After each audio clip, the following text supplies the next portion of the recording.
എല്ലാവർക്കും നമസ്കാരം.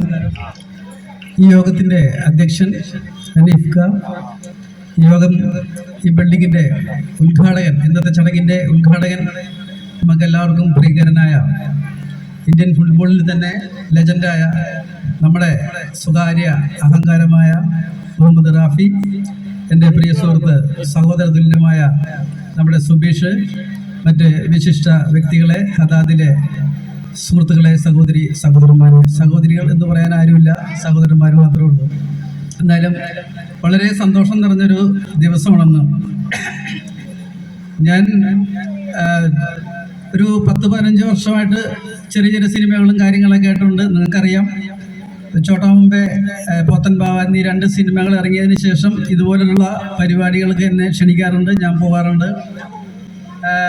കോളേജുകളിലായാലും അതുപോലെ സ്കൂളുകളിലായാലും ക്ലബിൻ്റെ ഇതുപോലത്തെ വാർഷികങ്ങളായാലും ഒക്കെ എന്നെ ക്ഷണിക്കാറുണ്ട്. പക്ഷേ ഇത്രയും ഗംഭീരമായിട്ടുള്ളൊരു സ്വീകരണം എനിക്ക് ആദ്യമായിട്ടാണ് കിട്ടുന്നത്. അതിന് ഞാൻ നിങ്ങളോട് കടപ്പെട്ടിരിക്കുന്നു, നന്ദി പറയുന്നു. കയ്യടി കിട്ടാൻ വേണ്ടി ഞാൻ പറഞ്ഞതല്ല കേട്ടോ. കാരണം നമ്മളെപ്പോലുള്ള ആളുകളൊക്കെ വരുമ്പോൾ എന്തെങ്കിലും കയ്യടിയെ കിട്ടാൻ വേണ്ടി കയ്യിൽ നിന്ന് എടുത്ത് എന്തെങ്കിലുമൊക്കെ പറയും. ഒരിക്കലുമല്ല, എൻ്റെ ഹൃദയം തുറന്ന് ഞാൻ പറയുന്നതാണ്.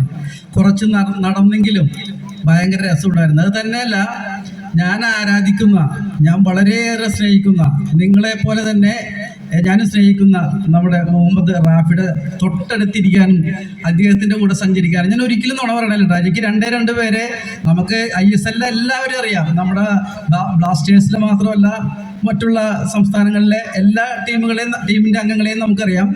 പക്ഷേ എനിക്ക് 2 പേരെയാണ് ഇപ്പോൾ പരിചയമുള്ളത്. ഒന്നിപ്പോൾ മുഹമ്മദ് റാഫിനെയും, 2 CK വിനേദിനെയും.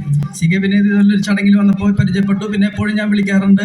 അപ്പോൾ അദ്ദേഹം ISL നമ്മുടെ ബ്ലാസ്റ്റേഴ്സിൽ കളിക്കുമ്പോൾ വിളിക്കാറുണ്ട്. അതൊരു പ്രചോദനമാണ്.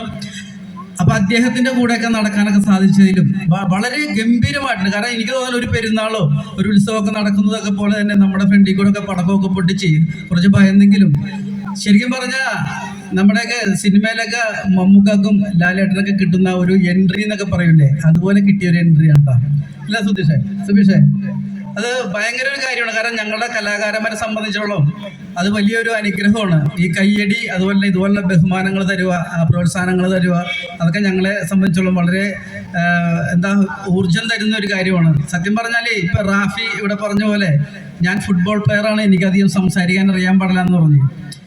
എനിക്കതുപോലെ തന്നെയാണ്.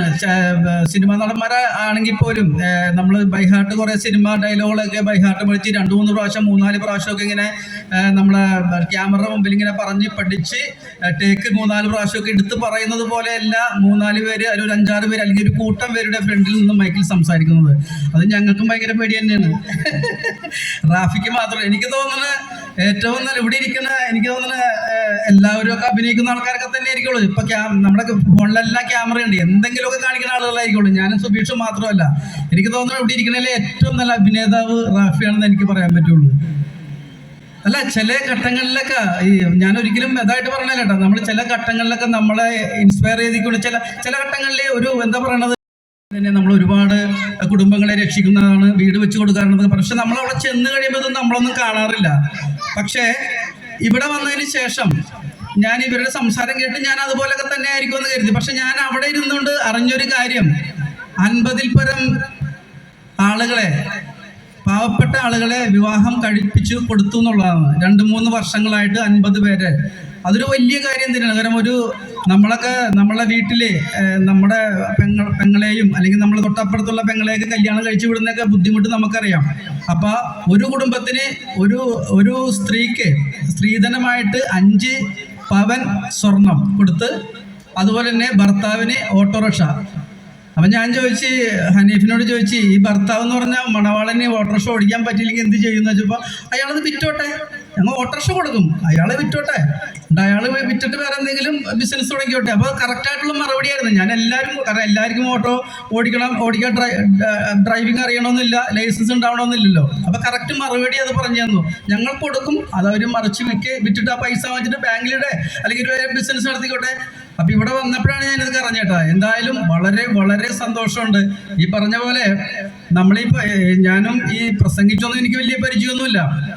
ഇപ്പൊ വരുമ്പോ നിങ്ങൾ തന്ന ആ സ്വീകരണവും കയ്യടിയും ബഹുമാനവും ആദരവും ഒക്കെ കൊണ്ടുള്ള ആ ഒരു ഒരു പോസിറ്റീവ് എനർജി കിട്ടിയത് കൊണ്ടാണ് ഇത്രയും നേരം എനിക്കിവിടെ നിന്ന് സംസാരിക്കാൻ തന്നെ പറ്റിയത്. വളരെ സന്തോഷം. എന്തായാലും ഇവിടെ വന്നില്ലെങ്കിൽ അതൊരു വൻ നഷ്ടമായി പോയേനെ. എറണാകുളത്തുനിന്ന് സത്യം പറഞ്ഞാൽ ഞാൻ ഒറ്റക്ക് ഡ്രൈവ് ചെയ്താണ് വന്നത്. കാരണം ഈ ക്ലബിന്റെ മഹത്വം അറിഞ്ഞത് കൂടാതെ തന്നെ സുഹൃത്തുക്കളൊക്കെ തന്നെയാണ്. അപ്പൊ ഇന്ന് പെട്ടെന്ന് വിളിച്ച്, ഇന്നലെ മിനിഞ്ഞാന്നാണ് എന്നെ വിളിച്ചത്. അപ്പൊ പെട്ടെന്ന് ഒരു ഡ്രൈവർ ഒപ്പിക്കാൻ പറ്റിയില്ല. അപ്പൊ ഞാൻ പറഞ്ഞു ഞാൻ എന്തായാലും എത്തിയിരിക്കും, ഞാൻ ഇന്ന് ഫ്രീ ആണ്. ഞാൻ ഇന്ന് വെളുപ്പിന് അവിടെ നിന്ന് 3 മണിക്ക് എൻ്റെ കണ്ണിങ്ങനെ റെഡ് ആയിട്ടിരിക്കുകയാണ്. ഞാനിങ്ങനെ ഗ്ലാസ് വെച്ച് നടക്കാറില്ല, ഞാൻ സ്പെക്സ് വെച്ചിട്ടുണ്ട്. കാരണം ഒന്നാമത് കാണാനും പറ്റൂല നമ്മളാ, അതിന്റെ കൂടെ സ്പെക്സ് കൊണ്ട് വെച്ചാൽ ഒന്നും കാണാൻ പറ്റൂല. അപ്പൊ ഞാനൊരു ധൈര്യത്തിന് ഒരു സ്പെക്സ് എടുത്തിട്ടുണ്ട്, പക്ഷെ വെച്ചില്ല. അപ്പൊ ആരും പേടിക്കൊന്നും വേണ്ടത്, കണ്ടിക്കേണ്ടൊന്നുമല്ല. ഈ വണ്ടി ഓടിച്ച് വന്നപ്പോൾ ഉള്ളൊരു ആ ഒരു ഡ്രൈനെസ് കൊണ്ട് ഇങ്ങനെ റെഡായിട്ടിരിക്കണതാണ്. അപ്പൊ അത്രയ്ക്കും ഇൻട്രസ്റ്റോട് കൂടിയാണ് ഞാനിവിടെ വന്നത്.